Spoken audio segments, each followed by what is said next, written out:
say there's two ways that you can look at it as far as coming here and working.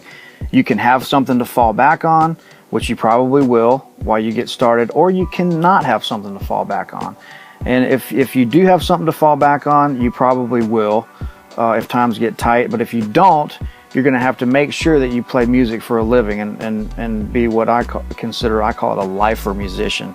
And I'm lucky and really fortunate to be able to say that I have played the guitar to be able to pay my bills my entire life since I was like 12 years old. So I'm super fortunate to be able to say that and kind of jokingly call that like a lifer musician, you know. But there's, you know, that's kind of a way to look at it too. So keep that in mind. Also, if you're just moving here cold into town, you know, some people might have some friends that are already here, you know, and that can help with your network. If you don't, then it's kind of a proof is in the pudding town. You know, we want to hear people, you know. If, you know, there's a saying here that people say that like Nashville's like a 5-year town or it's a 10-year town. I don't know if I agree with that, because I worked here pretty much, you know, as soon as I got here, I started working a little bit, you know, through having some connections and stuff. But I would still go down to the Gulf Coast and make the majority of my money to pay my rent and stuff and come back. So I was doing that until I didn't have to. Maybe the first year or 6 months, 8 months I was here. But with that being said, you know, you just have to get out and play. And why I don't think maybe this is a 5 or 10 year town anymore is because if somebody like Vince Gill or somebody is out, you know, and they're at a club and they hear somebody that's really great, you know, they might want to hire them right then on the spot, you know. Or if somebody says, hey man, this friend of mine moved into town, he used to play bass on Saturday Night Live and he's a New York cat, but he just moved to Nashville. It's like, hey man, let's hire him, let's get him on something, you know. So there's things like that you don't always have to bust your ass here for 5 or 10 years. Those experiences are happening all the time, where if we hear somebody that we really, really like, then hey, they're in, man. Let's call them. Let's start using them on sessions. Let's use them on gigs, you know. So that's kind of how I look at some of that. And then the next thing is just, you know, you got to be able to hang.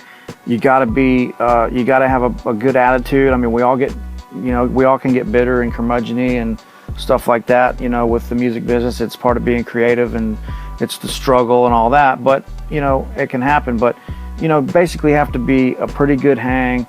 You know, have a good attitude, show up on time, you know, be sober, drug free for the most part or whatever. I mean, you know, things like that. I mean, those are pretty much life skills that are going to get you through no matter what job you have. I mean, that's pretty much, to me, just kind of common sense of building any great reputation in any career. So a lot of the things that go into having a successful music career will just work in daily life no matter what you're doing. I mean, you know, show up on time, you know, have a great attitude, have a good work ethic, really care, you know, make sure your gear is in great shape, make sure your guitars play in tune.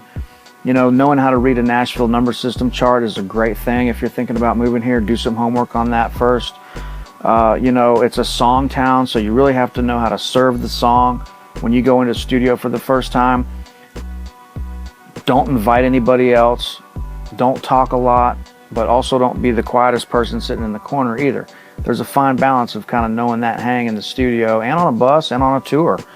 So, and those things you just learn with experience. I mean, playing in clubs my whole life and then moving here, I kind of, you know, I had some experience doing that, and then I kind of learned how to kind of hang in the studio. But, you know, those are just some kind of life skills that kind of will carry you through no matter what you're doing your whole life. A lot of people want to move to a town like Nashville and they want to copy the guy that's working the most. So, you know, if top session player or top touring guy or a combo of each or whatever, you know, a lot of guys come to town and we want to, you know, I did it when I moved here. I saw guys that were really successful in the studio using certain gear, and I'd go out and check it out and buy it, and I'd go, okay. And I just realized after a while that wasn't for me.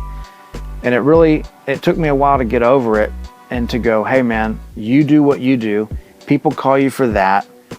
You're not going to sound like this guy. He's not going to sound like you. There's so many people here that are super, super amazing musicians.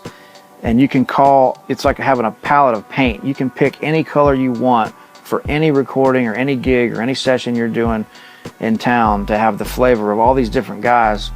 It's incredible. So I would say, come here, follow your heart. Don't change what you're doing to try to for success or money or whatever you're chasing.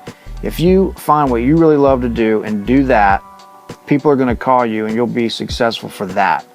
And if you come here and try to sound like somebody else, that guy's already doing that better than anybody else is going to be able to do it.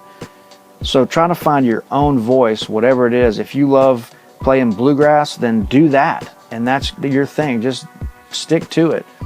And eventually you'll find your place. There's a place here for everybody. And you'll find a place to fit in here. You'll find your community. You'll find your friends. You'll find the groove that you fit in. But I would say definitely follow your own voice and don't try to sound like somebody else.